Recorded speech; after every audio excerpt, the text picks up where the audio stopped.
What's up, gang? Welcome to the Greatness Machine. I'm your host, Darius. I'm so pumped to have you here with me. Now, listen, the Greatness Machine, we're about two things. Number one, people who are living their passions. And number two, those who are creating greatness in the world and doing both of these things despite the odds against them. Each episode, we're going to feature interviews with game changers, business leaders, telling us their origin stories, what made them tick, what got them to where they are now. Why? So it can help you step into your greatness within your life, your business, and your career. Occasionally, you might hear a few solo episodes from myself, moi, as I say, as I leverage my 20 years of entrepreneurship as a CEO and founder to help you grow and level up in your journey to scale your life and your business. So, come be a fly on the wall, enjoy the conversation, and I'm stoked to have you here with me. Guys, welcome to today's episode of The Greatness Machine. I'm your host, Darius Mashazde, and boy, do we have a special guest. My man, Will Guidara, is in the house. Will, what's up, my man? Hey, man, I'm so happy to be here. Sincerely, I've been looking forward to this. Did I pronounce your... I didn't even check your last name. I got so excited. Did I pronounce your last name properly? Yeah, you did. You did. Dude, when your last name is Mashazde, you have like this like natural feeling where you got to pronounce last names properly. So all right, cool. What is that, Italian? What is that? What's Guidara? Italian. My family, my dad's family is from Sicily, but like a couple generations back. So is he full Sicilian? my dad is, well, he was born in America. His grandparents, full Sicilian. Yeah, I mean, he is full Sicilian. My mom was half Italian, half Irish, but I'm not sure where in Italy her family was from. So you got 3/4 Italian blood coursing through your veins. No, hey, note to self: 100%. Don't fuck with Will. Don't fuck with Will. So, Will, you're gonna appreciate this. Although my name is probably the most Persian name on the planet, I'm half Italian. So my mom is 100% Italian. Yeah. My grandfather was born in northern Italy and outside Lucca in a small village called Foscandora, and my grandmother is full Calabrian, essentially. So I grew up what cuisine? If you had to pick one of the two cuisines of your heritage, I probably northern Italian. I really like the reds and the richness of northern Italian food. But I love southern Italian. I love Italian food in general. So I mean, like, you can't go wrong. But probably northern Italian. I grew up eating versus Persian. Italian. I mean, my favorite food's pizza. But listen, when I was younger, it was no question. As I grow older, Persian's very like nuanced and complex and beautiful. It's a beautiful food. So, but if I had to choose, it's easier to not get fat eating Persian food than it is to not get fat eating Italian food. Just to make clear. Truth bomb. Hey, do you mind if I do a little bit of housekeeping and then we're just gonna get rocking here? Does that work for you? Let's do it. All right, guys, for listeners who are new to the show, we always have a lot of new listeners. Listeners new to the show, The Greatness Machine, we're about two things. People living their passions and those creating greatness in the world, doing so despite the odds. And so Will is now that you're a passion or greatness. I'm going to say this. So, Will, I was first introduced to you before I was introduced to your book. So I brought Will. I was telling him before the show. I said, the team always reaches out to folks to get them on the show. I have a team of folks that are out there like banging on people's doors who I'm interested in interviewing. And I was like probably on chapter 9 in his book, The Unreasonable Hospitality we're talking about on the episode. And I was like pinging his team I'm like, I love this chapter. Like, I was like so excited. I was telling my wife about your book. I was gushing over your book. But I was actually introduced to your work before I was introduced to your book. So I had a business I sold about 3 years ago, but I had a business partner and he was in New York, and he was in Long Island, New York. But he frequented New York City. He actually lives in New York City part time now. He has a place near the park, and the business is doing really well. We grew the business from a very small business, 13 of us, to 1,000 employees. I mean, it was a couple $100 million company. I was CEO and one of the owners of the company, and my business partner, like, we keep hitting these massive milestones. And so he's like taking his wife out to do these cool things in New York City. So in 2017, he has kind of a thick Cypriot accent. I'm like, hey, what are you doing? He's like, I'm going to the number one restaurant in the world. And I'm like, what's the number one restaurant in the world? If he listens to this, he's gonna laugh. I'm like, that's my bad version of my ex-partner. And he said, oh, it's this restaurant called 11 Madison. And I was like, oh, I mean, I was in San Francisco at the time, so for me, like, that was like, I knew all the restaurants out there, like a lot of Thomas Keller's places, but I hadn't heard of the restaurant. And so he took his wife to your restaurant and had an amazing experience. And that was the first time I had heard of 11 Madison. So fast forward to a month ago, 2 months ago, I'm reading. Actually, about 6 months ago, one of my friends said, "Oh, I'm reading this amazing book on Unreasonable Hospitality. It's about 11 Madison." I said, "I've heard great things about that restaurant," and so it took me a couple months to read the book. But man, I read that book, and you knocked my socks off, man. I told you it's one of the top 3 books. Everyone listens to the show knows I listen to a ton of books. I read a ton of books, and your book just you crushed, man. It was such a good book. So Thank you so much, man. That means a lot. That really does. yeah, we're good. We can finish the show now. I mean, everyone go buy the book. No. There we go. Done. Go out, read the book. He says it's great. Awesome. Yeah, we're done. Minute 4, you're good. You don't need to listen to the next 56 minutes. So I want to give some of your formal bio, and then I'd love if you wouldn't mind to give our audience some of your origin story. Does that work for you? So, you guys, as I mentioned, Will is the author of one of my all-time favorite business books, and as you know, the audience knows I'm always talking dropping books. I'm always talking books. I'm always looking for badass books. But this is one of my all-time favorite business books around giving amazing hospitality to your clients, creating that like one of a kind client experience, and it's Unreasonable Hospitality. Just go buy the book right now, and you'll thank me later. He's the former co-owner of 11 Madison Park. They also own Nomad, as well as some other restaurants.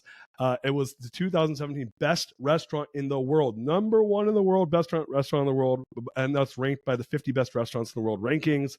Host of the Welcome Conference, 3 times James Beard Award winner, 3 Michelin stars, 1 for Nomad, 3 for 11 Madison, and 4-star restaurant by the New York Times. Did I miss anything? I mean, your husband, wife, kids, you're just like an all-around badass guy, man. Did I miss anything? I think I think I hit all the high notes. Those are the high notes. Yeah. All right. Yeah, I mean that's like my formal thing, but yeah, I'm a lifelong restaurateur. Literally outside of one job as a camp counselor when I was like in junior high, it's the only thing I've ever done for a living is work in restaurants. My dad was in the restaurant business. My dad was kind of my hero growing up. I joke, but it's real.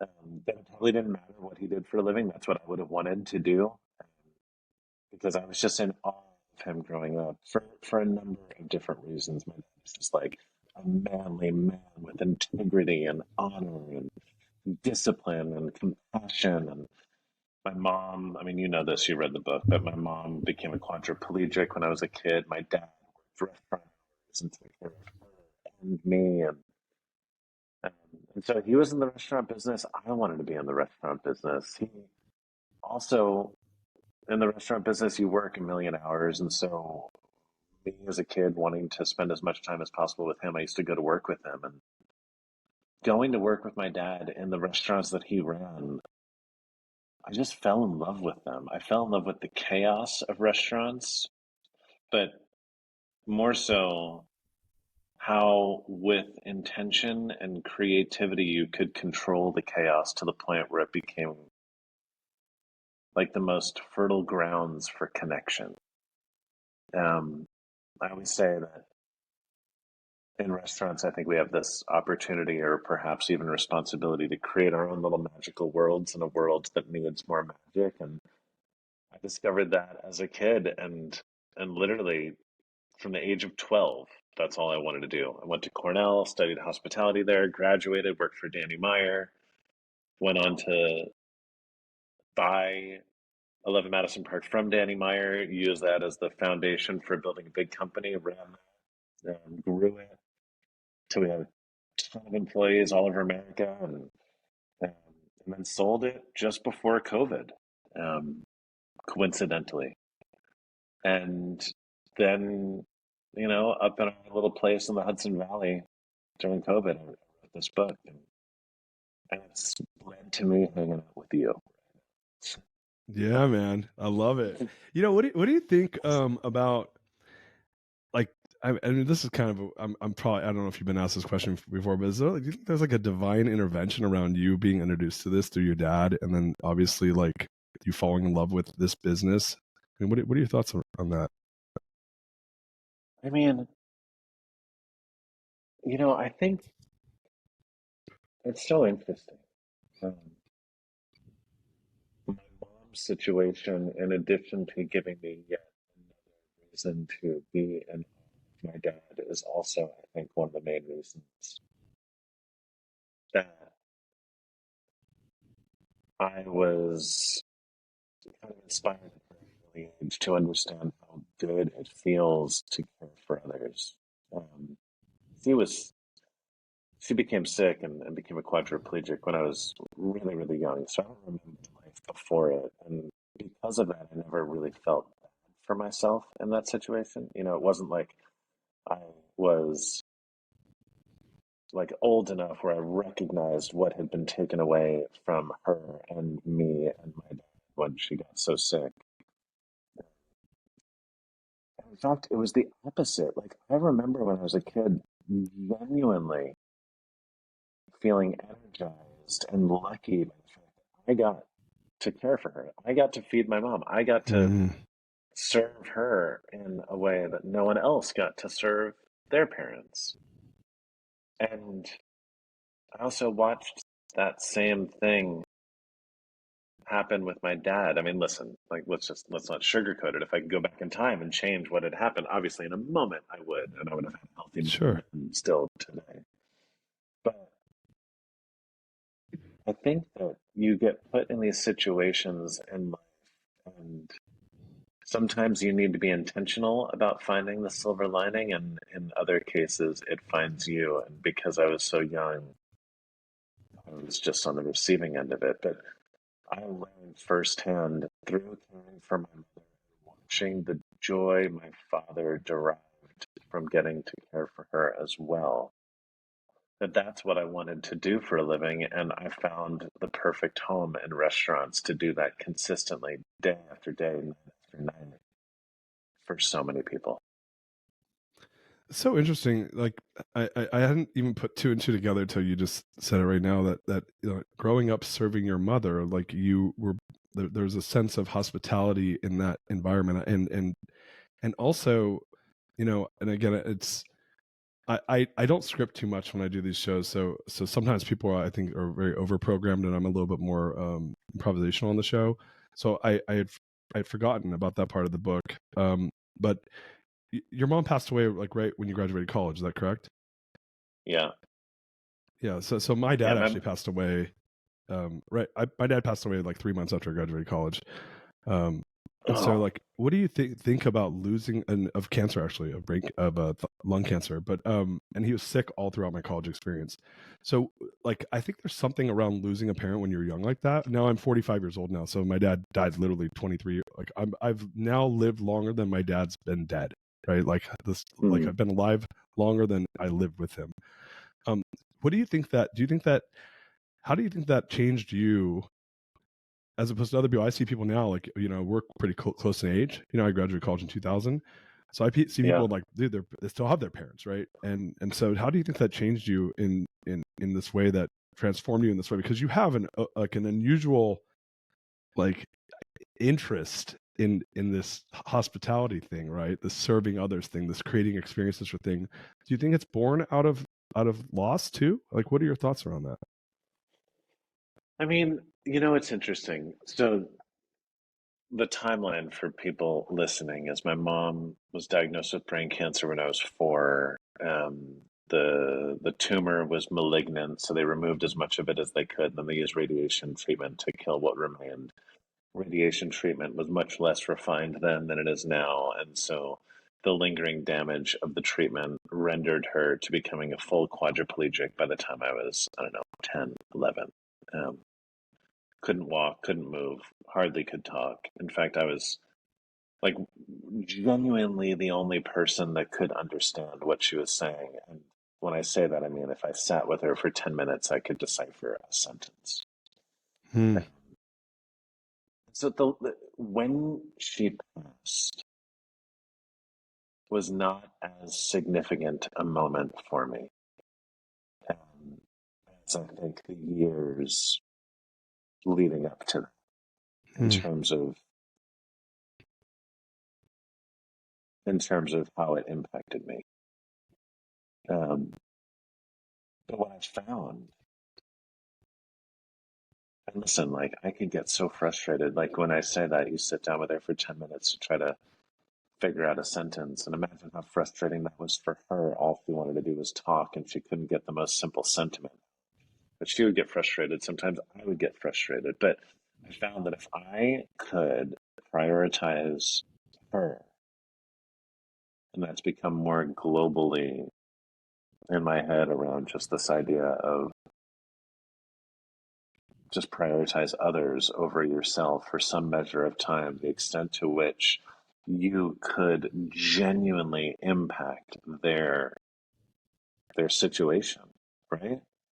Like someone who couldn't express ideas, if I gave 10 minutes and she could get out a sentence, that would make her day.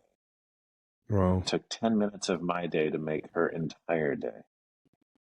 I talk often about the nobility of service because I think it's so important what you do, whether for yourself as an individual or for those around you. If you're a leader, and by the way, I don't care where you are in the hierarchy of your business, Mm-hmm. leadership is a choice that you make. You choose to lead or not.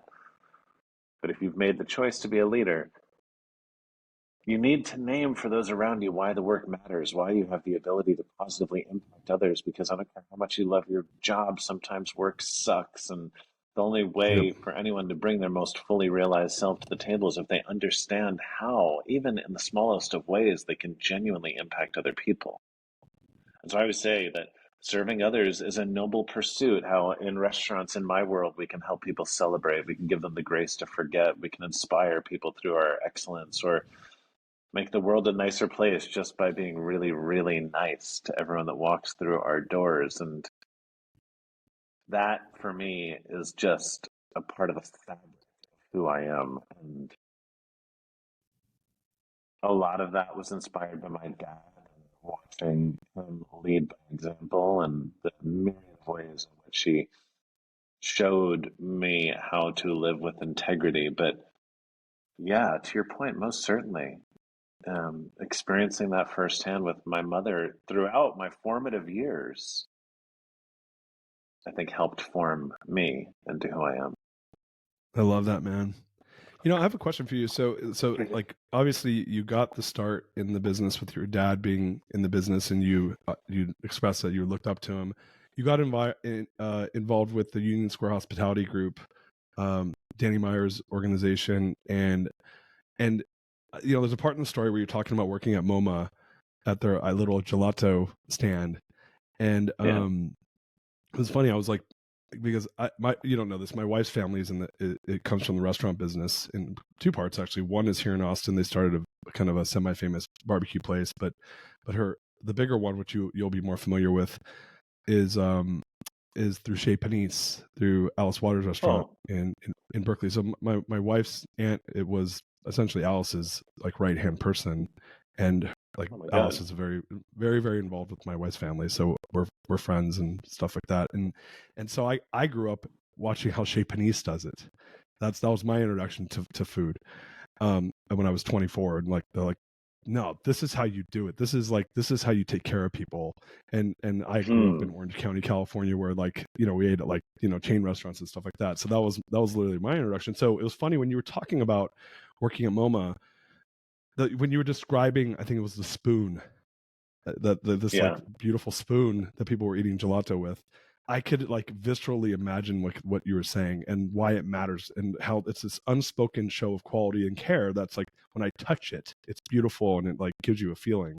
Was that something that like did you feel like Danny and the Union Square Hospitality thought like that, or was that something that you were bringing into the organization? um, I think that's probably a little bit of both. I mean, listen, if from my dad, I learned about hard work and persistence and integrity and all of those things. From Danny, I learned about how to take ideas and manifest them into a culture.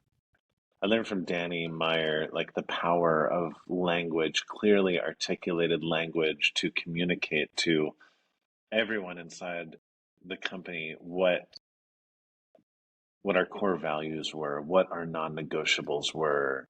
He taught me about the unbelievable power of established shorthand to communicate ideas. Danny had all these isms that when you first started working there, maybe initially sounded a little cheesy until you were fully indoctrinated. And then they became these little badges of honor that you were on the inside, not on the outside looking in. From Danny, I learned about the charitable assumption and the swan and, all these little things. And so that was like the biggest lesson I learned from Danny. I mean, I already came to the company just as a part of who I was and how I was raised with this maniacal attention to detail. And I think from Danny, the biggest lessons I learned were how to almost soften that a little bit and how to create an environment where the people on my team were invited along to join me on the ride. So before you were at 11 Madison and you were at Union Square, I know you obviously you left for a moment and went and learned like the commercial side of the business, right? The accounting side of the business, and then Yeah. married that with this like it's like the EQ, right? The left side of the brain, the right side of the brain, combo, which I love. I always love thinking like that when in business. What's the qualitative and quantitative side? And it sounds like you really Yeah. had that. You really got your arms around that, and then brought that into that organization. Talk us through a little bit how you came up in that organization, because that really seems like it's been such a springboard for your career. Yeah. So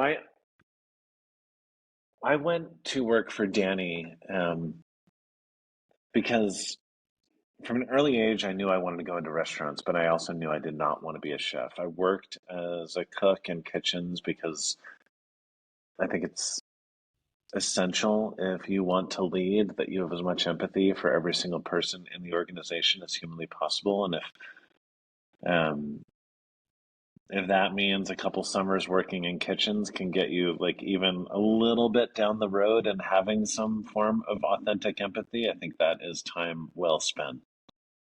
But I knew I never wanted to be in the kitchen. I always liked being the guy having the party out front. I loved serving people. I loved seeing the looks on people's faces when I got to create some version of an experience for them. Um, and when I was coming out of school, there were plenty of chefs that were famous. But the only guy that had ever really gotten any attention for being the dining room guy was Danny Meyer. And I think, listen, if you want to be the best at anything, you need to have your heroes. You need to have like the people that you read about and think about and aspire to want to be more like, right? You look at any great athlete, there was another great athlete that they were in awe of growing up when they were training and going to the whatever court or field or track. And so Danny was that guy for me, in part because he was the only guy, but then in the other part, I mean, I just think he's incredible. And so I went to work for him. And I was at a restaurant of his called Tabla, where I ran the front door. And Tabla was like one of the great restaurants in New York, this like Indian American fusion. So cool, everything about it. And so I was like wearing my fancy suits. In hindsight, given how much I was making, they weren't actually that fancy, but they felt fancy to me at that time. And I had fancy business cards, and like my friends would come and I could buy them a drink at the bar. It was the best. And then my dad called me like a year and a half in, and he goes, "Oh, well, it's about time that you can work somewhere else." I'm like, "What are you talking about? I love it here."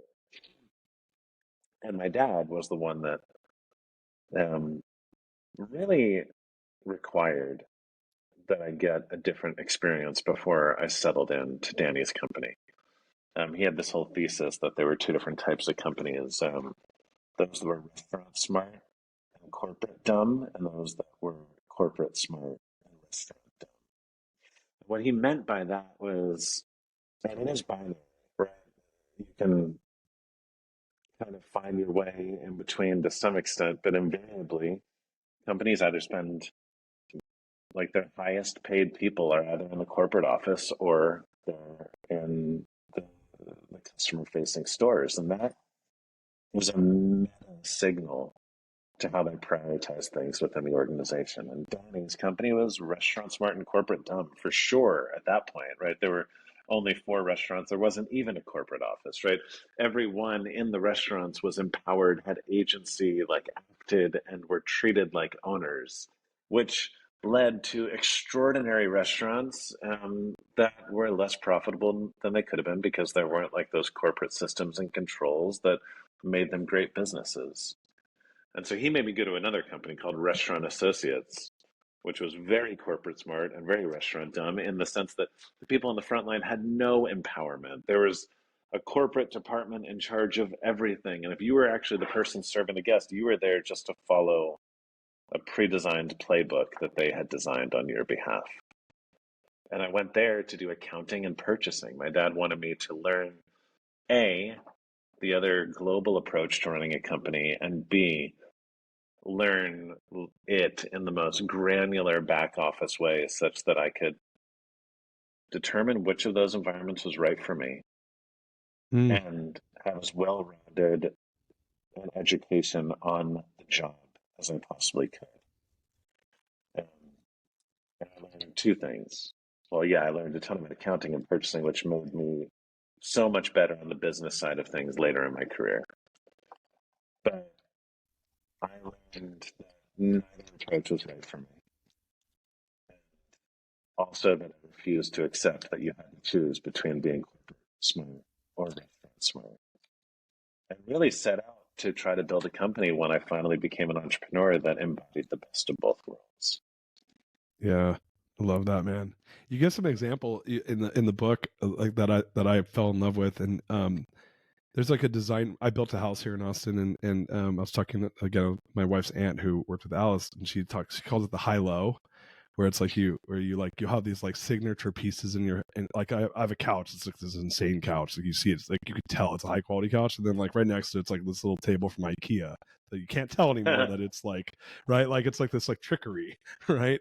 But there's tons of this like economic engineering and building a really cool house that like that you do, and I always think of this high low principle, and I picked that up in your book. You kind of talk about like this, like in the example, one of the examples was like this like amazing bottle of brandy, like you'll bring to people at the end of a meal, right, and put it on their table, like, and it's like drink as much as you want, knowing that like very few people are going to drink the whole bottle. Maybe they'll even have like one little sip, right? But it's just that Yes. gesture, the high, right? There's this high gesture, which is like have as much as you want.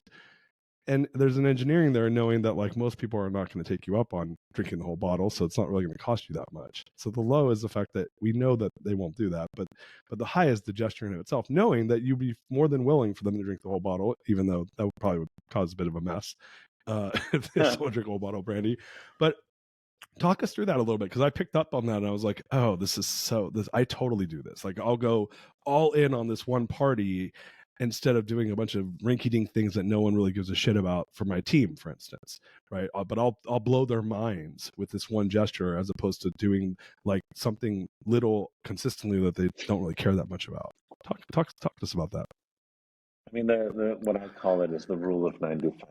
That's how I've That's right. managed my businesses as well as my life, honestly. I mean, like, you talk about that as it pertains to home design, but the best dressed people I know dress like that as well, where they wear one really expensive thing and everything else is kind of off the rack and pretty cheap. Like I only wear Uniqlo t-shirts, which are, I think last I checked, like $18, but I'm gonna buy a nice jacket. Yeah. The rule of 95.5 is you manage your money like a maniac 95% of the time, meaning that there is no expense too small to be poured over to crazy lengths because every single penny you save is important. It doesn't matter how small they are. In isolation, collectively, they can be dramatic. Raindrops make oceans, right? Like if you pay attention to everything, it becomes significant. And you do that 95% of the time such that you can earn the right to spend the last 5% foolishly.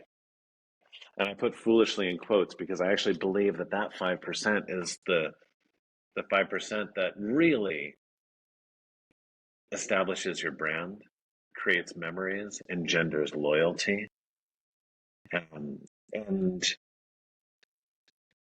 And that 5% is where we made our mark. That's where I developed my reputation. Um, but I want to be clear how I articulated it because I did so with intention. You manage the first 95% so that you can earn the right to spend the last Yeah. 5%. I always need to underline that because some people hear me talk and they just get excited about the 5% and jump right there without recognizing the financial responsibility it requires to get there. Um, and so we would do tons of, I mean, we had positions on the team called the Dream Weavers, whose only responsibility was to do crazy over the top stuff for the people dining with us. That's in the 5%. We would have giant parties for our team at the end of the year. We'd rent out clubs and pour Dom Perignon. That was the 5%. Um, we would pour unbelievably expensive pours in our wine pairings. That was the 5%. But with every one of those 5%, there was a 95% earning threshold that we went through to get there. I think it's one of the great parts about my time working as an accountant at Restaurant Associates is I worked with this guru. His name was Hani. This was a guy that still did the books on paper. Like he didn't use Excel. Um, and he taught me that managing numbers, if looked at through the right lens, could be as creative a pursuit as all the quote unquote fun parts of running a restaurant, the graphic design, the service, the wine list, and everything in between. I've come to find that those that are the most successful in any discipline don't choose which elements of their craft they pursue with creativity. They pursue everything about it with creativity, even if they like Yeah. certain elements more. Yeah. I love that, man. God, you're speaking my language right now. I swear, this is why I like your book so much. I'm like, you're just like, I'm like, this is me. Like the way you think of it's the way it's like you're like my echo chamber. Like this is how I run my businesses. What like yeah, that's such a smart way of thinking about it because what I found, and I've built some significant businesses in my life now and learned a lot in the process is I find that a lot of folks don't want to have that discipline because it's hard, like it's hard to obsess over every little penny. But and sometimes people that's all they do is they'll just obsess over the penny and not put that extra five, not be unreasonably hospitable in that 5%, right? Where you create, to your point, those qualitative memories. How do you make people care, right? And I always say you can't pay people to care. Like you have to give more than you may get back over and over and over again. So like that's what I just heard you say is like I'm budgeting essentially to be able to go and give with the hopes that it comes back to me, which obviously it did in your case. Um, what did you see with the team? Like, I mean, you talk about a lot in the book, but did you see that people saw this like, hey, these guys really do care? And you had a business partner in this, obviously, in that you guys bought the restaurant from Danny and the chef and I forgive me, Daniel was the chef, right? Yeah. Uh, so he was your partner. Was he on board for this? Did you guys see eye to eye 100% on this? But was there any friction? Like, tell us a little bit about that. I mean, we had a good relationship where he made the food, right? Like he was focused on the food and I was focused on everything else. And I think we had this mutual respect that he was a great cook and a great chef and everything else was my domain. Um and we operated on a foundation of trust that we didn't second guess the other person, right? And now we were lucky. We had worked together for a long time before we became partners, so we had a pretty good sense of how the other person thought and all of that. Sure. And so he was implicitly on board. I mean, I think with the team, and this is what I talk about in the book a lot, like unreasonable hospitality was a win-win-win. And I believe it can be for any business, regardless of industry. Um, the moment you start to pursue relationships with intention, the moment you give the people on your team the permission and the resources to do amazing things for the people they're serving and also for one another, a few different things happen. One, okay, your customers are really, really happy, right? Like you're creating these amazing experiences for them. And Listen, people don't really like collecting things anymore. They like collecting experiences. And so if you can give people a story within that experience that's so good they want to tell it over and over and over again, now it's an experience that was worth collecting. Um, Two, it was great for our bottom line because, yes, we spent money on this stuff. But every dollar I ever spent on unreasonable hospitality was far more impactful than any dollar I ever spent on traditional marketing. Because again, you give people a story to tell, they're going to tell it over and over again. And then you're kind of like wake up one day inadvertently with legions of ambassadors out there in the world preaching your dharma on your behalf. And by the way, people are always going to respond much more favorably to someone they know and love singing your praises than they ever will to you marketing yourself and singing your own praises. Sure. But three, to actually answer your question, it was awesome for the team because for everyone in the dining room, who are the people that ultimately make or break a restaurant experience, right? I think it's almost universal, the answer to the following question. Would you go to a restaurant that had mediocre food, but you were treated really well? Again, yeah, probably. Would you go back to a restaurant that had great food, but you were treated like shit? No, you won't. Nope. The server has an asymmetrical impact on the experience, right? They are your person, they're your guide. They're the one that dictates to you whether it's a friendly place or not. Um, in every restaurant I'd ever worked in, and still in most restaurants today, those people, their entire job is to serve plates of food that someone else created. And through creating a culture of unreasonable hospitality, we gave them agency and empowerment. They finally, for the first time ever, were imbuing that experience with their own creativity. And man, I have yet to meet an individual who won't give more of themselves to help something succeed than once they feel they have a genuine hand in determining what that thing is. But perhaps Yeah. even more importantly than that, and I think that's pretty freaking important, in establishing this culture of permission and resources, we'd given everyone in the team the gift of being able to make other people happy consistently. We'd systemized the delivering of joy into their jobs.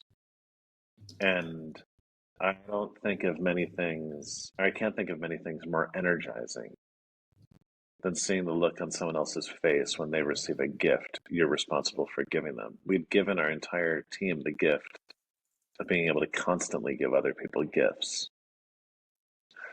And so, yeah, it wasn't a hard sell. It just required extending an invitation, expressing confidence in their creativity, because some people don't think they're creative until someone else shows confidence in their creativity. Tapping into their passions and then giving them the keys. And then what happened after that was nothing short of extraordinary. Oh man. I love that. Systematizing the gifting of giving joy. It's like it's so smart, right? And but it just lends way to this idea that you guys obviously tapped into the it's I think this is the way we are wired as humans, to want to be a part of something greater than ourselves and to want to make people feel good, and you did such a good job tapping into that. I want to ask a question though, because there was a part in the book, and you guys really were on this like quest to build the best, right? To be the best, to create the best experience, where you start talking about that you had almost over-programmed the business. And you guys had this menu that was like the New York themed menu, and it almost like you took agency. It sounded like the agency was almost taken away because of the scripting or because of the over-programming. I'm using my own words. Maybe I'm using the wrong ones, but talk about that a little bit, because what you just said was like the essence of how you built this amazing thing, and that was really obvious when as you go through the book. And anyone, like I said, we're just like barely touching. I'm actually not even asking you some things right now because I don't want to ruin it for the reader. I'm like, you guys got to read this book. There's so much cool things that they did. But that was one part where I was like, oh no way. And I have done the same thing where I'm like such a perfectionist, and I'm like trying to build such the awesome thing that you take away this like intangible around agency, because you're over programming, and then you get a negative response. Like, talk about that a little bit, because that was, I thought, a really important part of the book. Yeah, so the razor thin line that I am always trying to walk is that which sits between my desire to create a culture of collaboration and the fact that I am very controlling. And those two things are not friends. But I've learned that my success has come because of that tension, not in spite of it. Mm. And yet, it's still tension that I need to navigate and will likely never stop having to try very hard to navigate thoughtfully. And invariably, every once in a while, I fall off that line in one direction or the other. Mm. And so, yes, this culture of collaboration with agency and empowerment had become a core value, an incredibly important part of what I wanted to be as a leader, and what I preached was a non-negotiable in our culture and all of this. And yet, as we continued our path to try to become the number one restaurant in the world, sometimes I'd mess up. And one time, the one you're referring to, we launched this new menu and it was all about New York. Every ingredient was from New York. Every plate was made in New York. Every course was telling a story about the history of New York, or the present or the future. And it was awesome. The food was delicious. The whole thing was amazing. And I became obsessed with the servers as they dropped each course, explaining in the least number of words possible, or expressing using the least number of words possible everything I wanted to convey, which was hard. And I started doing it myself to the point where I was so confident that I had done it perfectly. I just made everyone memorize the script that I had written. Mm. Day we launched the menu, the New York Times food critic comes in. I'm in the barista station watching him eat his meal, because there's this rule that we're not supposed to acknowledge that we know who he is, even though we all know who he is. And he never was meant to acknowledge us in return. And so I'm staring at him, but like from an angle that he can't see me staring at him. And he eats all of his food, and then he's leaving me at about the best table with the best server. He's on his way out, and he looks me directly in the eyes and nods at me. And I'm like, oh my God, he broke the rules. It must have been because the meal was amazing. And then he walked out, and I'm like, we freaking crushed it. And 2 days later, an article came out, not a review, a warning shot, which was a gesture of hospitality. And he said, at the new 11 Madison Park, the words fail the food. And went on to basically just rip into those scripts, with the best line of the entire review being, at many points in the meal, it felt like a Seder hosted by Presbyterians. Oh, what did you? How did you feel when you got that? Like, not review, I guess, article. Were you just Gutted. crushed? Just gutted. Because in a moment, right, like something like that happens, then it's like you're awake, right? You like come out of Yeah. your zombie-like state, and you realize, like, oh my God, there's like 150 people that work there. I'm in charge. Everyone was giving all of themselves.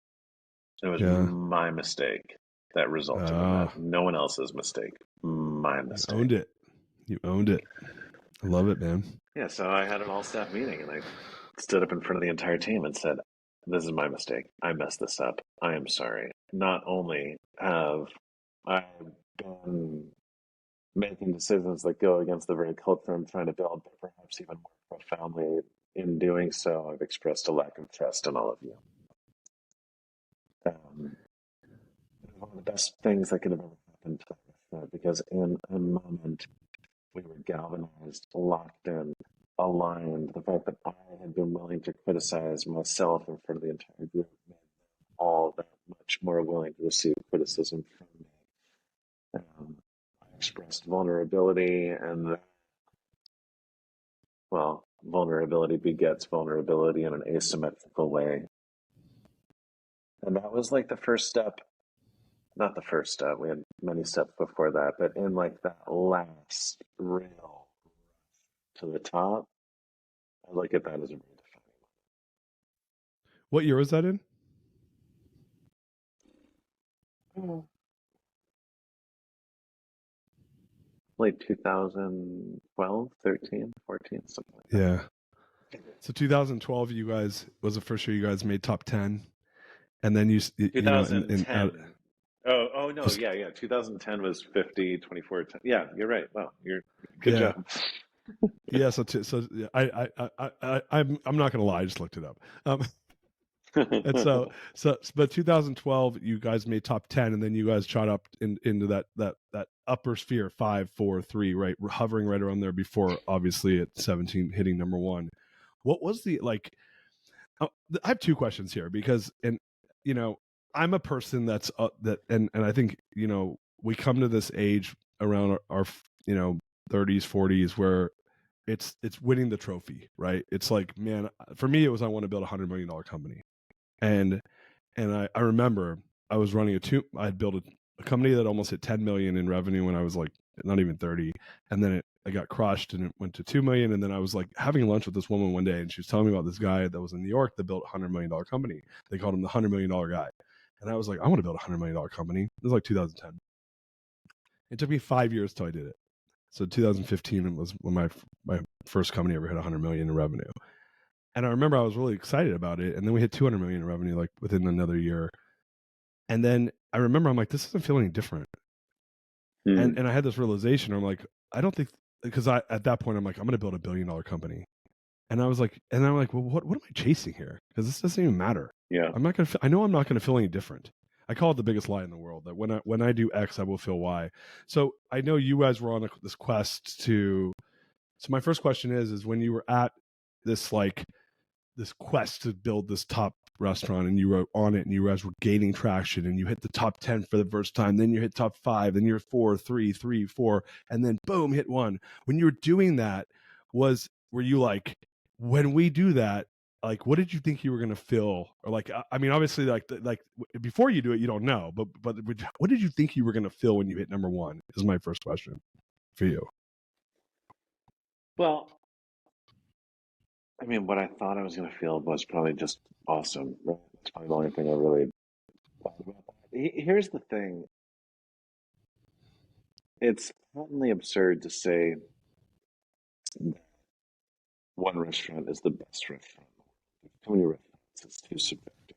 What I believe that list actually acknowledges when you reach the top spot is that you are the restaurant that's having the greatest impact on the world of restaurants at any given Mm, time. For me, that was the thing that was so significant. Yes, I wanted to be number one because who doesn't, right? But right. it was the impact it represented, especially for me as an individual, because fine dining, the world of fine dining is all about the food, and I wanted to show the world that being unreasonable in pursuit of product wasn't enough. We all needed to start being unreasonable in pursuit of people. And when you become number one, and it's well understood that that's the reason you became number one, it inspires a lot of other people to start following your lead. And in a way, that's so much more than when you're number two, right? Like number one, like then people are like, oh, okay, that's what you do now, right? The whole New Yeah. York menu we did was because Noma became number one, and Noma was all about locality and like foraging and everything in Copenhagen. We're like, okay, I guess that's what you do. Um, and And so, in that sense, it wasn't like just an empty accomplishment because I've actually seen meaningful change amongst the best restaurants in the world since that happened. Also, I would imagine your next question was going to be how did it feel right afterwards? In spite of that, Totally. Yeah. it's like, yeah, there's no way around it. There's some amount of depression that sets in. Yeah.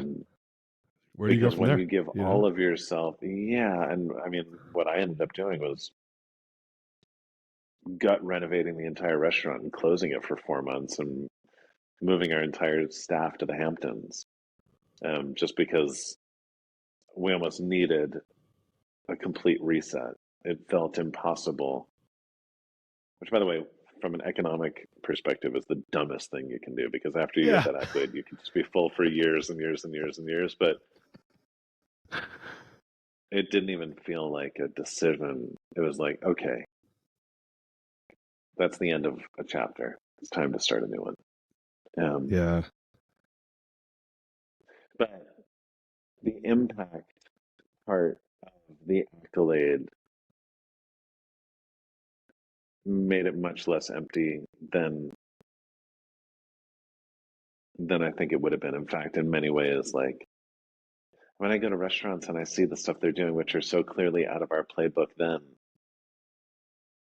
and that feels really good, especially because I actually do believe it's a better way of, forget about the profit side and the Yeah. accolade side. It's just like a better way to embrace the world and engage other human beings, and so that feels pretty cool. I love that, man. That's a great answer. Um, we got about 10 minutes, and I want to honor your time. I told you I could have ran this show for 2 hours with you, but I want to honor your time, so I'm gonna get down to business. So you you end up exiting the company just before COVID. What's the second mountain for you? Where are you going? It's so interesting. I was 1 week away from signing 3 restaurant leases when COVID started. Wow. Um, Thankfully, I didn't. We moved up to the country, kept everything warm for a bit. Um, Realized COVID was not a 2 week ordeal. Finally, let them go, and for the first time in my life, decided to just think about what I wanted to do next. Um, I think for many people, listen, whether it's loss of life or money or stability, COVID was a son of a bitch, right? But I think many people can look at it and identify how, in some small or big way, there were positive impacts from it. The gift I got from COVID was that it stopped me from going right back to doing the thing that I had always done, and instead forced me to choose what I wanted to do next. Yeah. Because as soon as I sold my company, I'm sure you felt this after one of your exits. I had this immediate identity crisis. Wait, who am I if I don't have restaurants? I'm a restaurateur. This is what I'm known for. What am I? Who am I? I realized that I started to confuse who I was with what I did. Yeah. Um, and so eventually I returned a bunch of money that I'd raised back to my investors, let all those leases go, and said, I'm just going to exist for a little bit and try to think of what I wanted to do next. And that's when I decided to write the book. Um, A, to put some closure on chapter one. B, because I knew whatever I was going to do next, I wanted to give myself the grace and the space to articulate as best I could every lesson I had learned in my first mountain, such that I could be that much more well equipped to apply those lessons as I climbed the second one. My dad always says, teach with the intention of learning and learn with the intention of teaching. Mm. And what I didn't realize was that writing the book would open up a whole bunch of new doors. Because when you talk about impact, I love being able to impact the way that other fine dining restaurants approached the craft. But how cool would it be to inspire people, regardless of industry, that they can make the choice to be in the hospitality business? Yeah. And so that's a big part of what I'm doing now, man. Like, spending time with a lot of big companies, helping them invest in their relationship capital accounts, whether it's through gathering and gifting strategies or experience design or just through like more thoughtful, cohesive approaches to leadership. And so me and my team, all of whom I've worked with for a very long time, we're doing everything from education to agency work, new books, some TV stuff, and everything in between. There will be another restaurant, um, but I won't build a big restaurant company again. I will open a restaurant, and if that's the case, I need to wait for the restaurant to find me. Nice. That's a great answer.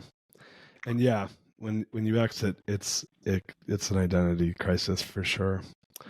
Well, look, I got three more questions. They'll be quick. So, look, for listeners that are not familiar, your wife is a rock star in the food world. And I got introduced to her work. Your wife's Christina Tossi. Did I pronounce her last name properly? Tosi. Tosi, excuse me. So you guys have two kids, you said, is that right? Yeah, yeah. Nice. How old are your kids? My daughter Frankie is 2.5. My son Sonny is 8 months old. Oh man, you're in baby jail. Yeah. That's cool though. It's all good. It's amazing. I got a 13-year-old and a 10-year-old, and Oh my God. it's the best, man. You got so many great years ahead of you. Um, so I got introduced to your wife's work through the TV show Ugly Delicious, and they did, I think, Hmm. that episode that he did with her was so good. So for listeners, his Will's wife, her business is Milk Bar, probably amongst other things, which is an amazing business. And so, what is it like? My question for you, and these are all my fun questions now.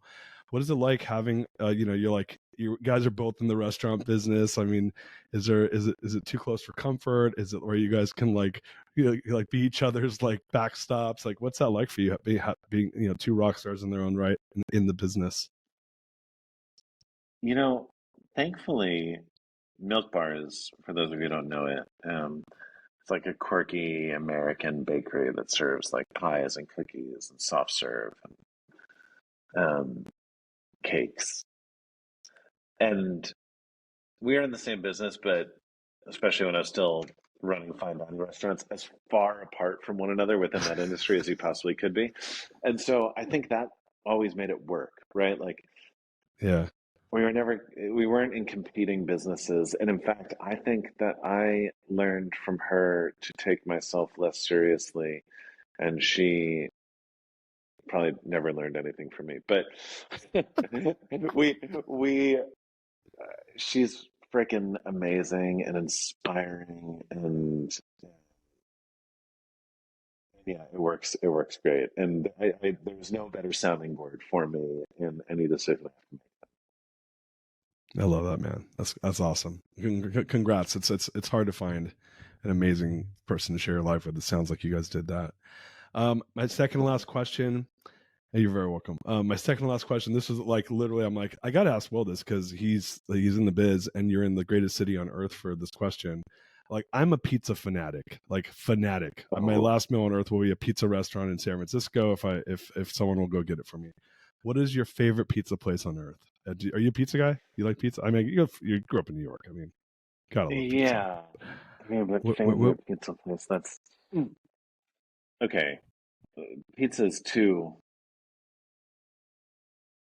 okay. If it's, I think Cole Oven pizza is a thing on its own. Like from Aldi's for a Cole Oven pepperoni pizza is Yeah. one of life's great pleasures. Oh, I just had Um, it. I just had it when I was in New York a month ago. Most people don't talk So about that anymore. Um, it's just not like a thing. it's so good. I think that Jafara is obviously amazing. Yeah. I think like a cheese slice from Joe's is pretty amazing. I like a square piece of Prince Street pizza. I think the tomato pie at Feeney Pizza in Brooklyn is amazing. And I mean, Raza out in Jersey City is cranking out some of the best pizza in the world, full stop. Um, Oh. So that was just purely selfish. I just wanted to beef up my list. I've been to a bunch of those places, but I got more now. Thank have you you for been that. to Raza? No, I haven't been to Raza, but no. You have to go to I'm gonna Raza. go. You have to. All right, I'm gonna go. Oh man, our time has come to an end. We end every show. I forgot to prep you on this because I got so excited to start the show. We end every show with what we call the greatness question. Yeah, it's a quick question. I just want to ask. Do you mind if I ask you the greatness question and we'll send it home? Is that good? The greatness question. Yeah. All right.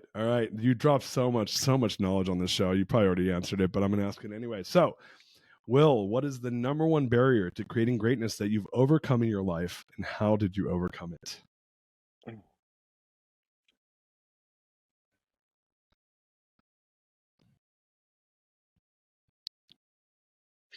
My dad always says that persistence and determination alone are omnipotent. It's a quote by Calvin Coolidge. I think that is it, man. I think the biggest obstacle is giving up too quickly. I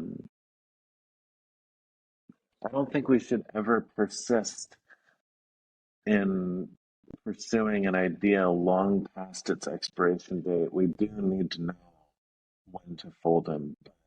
I think,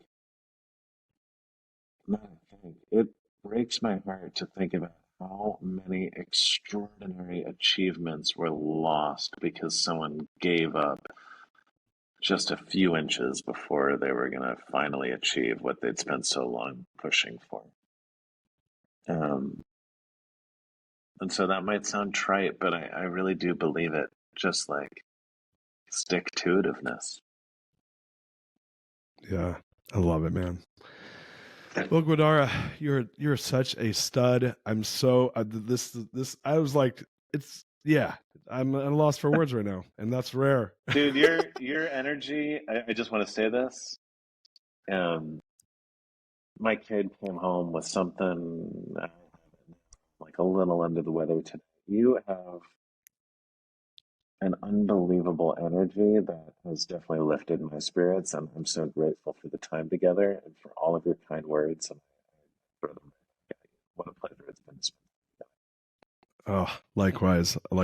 You don't know. Right from here, my friend. So anyone that wants to connect with you, you're doing so many cool things right now. What's the best way for folks to connect with you? Obviously, you can get the book anywhere where books are sold. I highly recommend the audiobook because it's you doing the audiobook, which like made it extra special. I mean, you did a great job, and I'm really critical of audiobooks. But yeah, where can they connect? Where can they learn more about all the stuff you're working on? I'm on LinkedIn and Instagram. Go to the website, unreasonablehospitality.com, and actually sign up there for, we're doing a newsletter now, which is called Pre-Meal, which is the thing I miss most about running restaurants since I've taken it to a digital format, and I'm really having fun with it. And that's me not wanting to not write. So it's keeping me doing that. And yeah, those are the best ways for right now. Awesome. Guys, we'll make sure we put that in the show notes. Will, so much gratitude from here at the Greatness Machine, my friend, and we wish you all the best luck. Looking forward to all the great things you're going to do. Thank you, brother. Likewise, my friend. Peace out, everybody. We love you. You are listening to The Greatness Machine, and that's a wrap for today. Listen, if you love what you heard, subscribe to the show on whatever podcast platform that you're tuning in on, so that you don't miss any of our future episodes. We have tons of great people coming on, and we're stoked to have you here to enjoy it with us. Leave us a review. Tell us what you love most about this particular episode. We love getting the reviews. We love to see what you guys love most. And if this particular episode, made you think of someone who's leveling up in their business and in their life, print screen, share it with them. Leaders are the best givers, and after all, we're all here to support and grow with each other.